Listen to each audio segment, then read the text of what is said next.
So, hello guys. So, for today's video, uuwi na ang ate nyo guys. After 5 days na nagstay in ako sa work. Kasi nga, medyo nahirapan din ako magbiyahe. Tsaka nakakapagod din magbiyahe kasi nga traffic. So, yan, mainit na nga lang ako lumabas. 8 AM yung out ko sa work. Then, paglabas ko is 9 na something, ganun. Kaya medyo mainit-init na guys. Pero carry lang. Napansin ko lang medyo hindi na ako sanay sa init ng araw. Masakit sa balat. Kasi lagi na ako naka-aircon. Hindi rin ako lumalabas kapag nandun ako sa site. Ngayon na lang ulit talaga ako nagkaroon ng vitamin. Vitamin galing sa sun. So, ayan.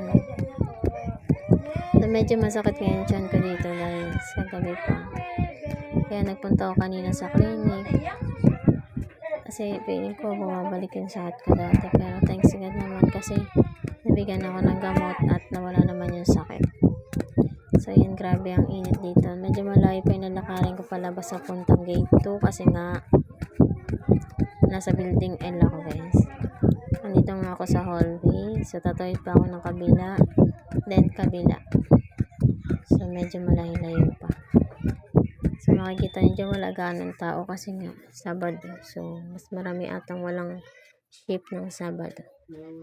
Kaya ayan, nakapag-video. Hindi ako nahihiya. So ayan. Taman lakad lang ako dito guys. Kahit inaantok na ako kasi 11 AM yung shift na. Ay 11 PM yung shift ko until 8 AM. So, 9 na yan. Kasi nag-ayos pa ako ng mga gamit kong iuuwi. Yung mga labahin ko, syempre. So, yun nga. Nakaka-peace of mind dito, guys. Kasi nga, ang dahil mga puno. Pwede siguro tumambay dito. Talagang malilim. Kaya, ayan. Saya-saya. Kasi uuwi na ako after 5 days. So, ito na nga. Dito na ako sa last hallway. Next, ito is gate 2 na. So, doon ako lalabas, then tatawid ng overpass, then baba. Doon ako sasakay ng bus. So, ayan. Diba? Haggard na ang person kasi talagang pumipikit na yung mata ko dito guys. Pero dinidilat ko lang kasi nga uuwi pa ako. Gusto ko sana magstay doon sa site na ilang oras muna matutulog bago umuwi. Pero kasi naisip ko Sabado ngayon. So, punuan na naman yung bus mamayang hapon kasi uwi ng mga trabado. So, ayan. Tingnan nyo naman yung paligid dito, guys. Pilit na yung araw at nakalabas na ako ng gate 2. Napakadaming sasakyan. Naakyat na ako sa overpass nito, guys. Kasi tatawid ako sa kabila dun kasi dumadaan yung sakang palay na bus. So, ayan nga. Yung tech portal. Napansin ko lang medyo kinakabahan na ako mag-get dito. Yung parang nangangatog yung paa ko. Kasi feeling ko, malalaglag ako dito sa overpass. Paano ba naman kasi? Halos hindi na ako sanay araw-araw dumaan dito. Kasi nga nag-i-stay in ako sa site. So ngayon lang ulit, kaya parang nanibago ako. Nagkaroon ako ng fear of heights. Fear of heights ko na. So ayan, dito lang ako sa taas. Nakuha ko pa rin mag-video dito guys para sa inyo. Para lang mapakita sa inyo, nandito na ako sa overpass. So, ayan, diba? So, inyo naman yung mukha ko, guys. Ano lang medyo tatakot. Kasi naisip ko baka mamaya biglang maputol yung overpass. Diba? Ano na mangyayari sa akin? May lang. Think positive lang. So, ayan. Naglalakad ang atin nyo, guys, pababa. At, magabang pa ako mamaya ng bus dun sa baba. Medyo marami pa naman basta dumadaan. So, aircon yung sasakyan ko dito guys. Kasi nga, ang init na talaga. Parang sumasama yung pakaramdam ko pag mainit lang sumasakit yung tiyan ko. So, ito fast forward. Dito na ako sa SM Fairview. Medyo traffic lang guys. Pati sa Lagro traffic. Kaya, ayan.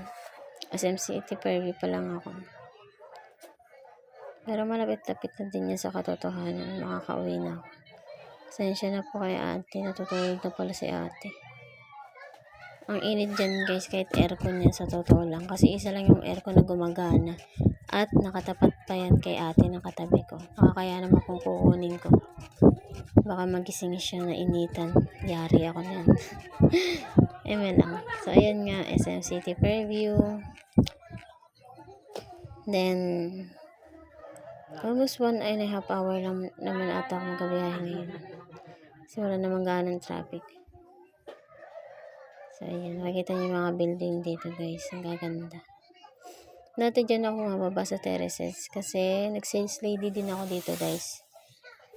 Sales lady. So, ayan. Para sa future work lang ng work. So, sa mga nag-work dyan, ingatan niyo po palagi yung kalusugan. Kasi, alam niyo yun, pag nagkasakit kayo, tapos kayo lang inaasahan ng pamilya niyo, syempre, mahirap na. Katawan lang din yung puhunan natin para makapagtrabaho. So, mag-iingat kayo palagi. So, yun nga, may sogo pa dito. So, yung sa sogo dyan, lang. Kaya nataas nga ng building dito. Ano ko yung meron sa loob nito, guys? Hindi ko pa yung napapasok ever since. Siguro hotel yan.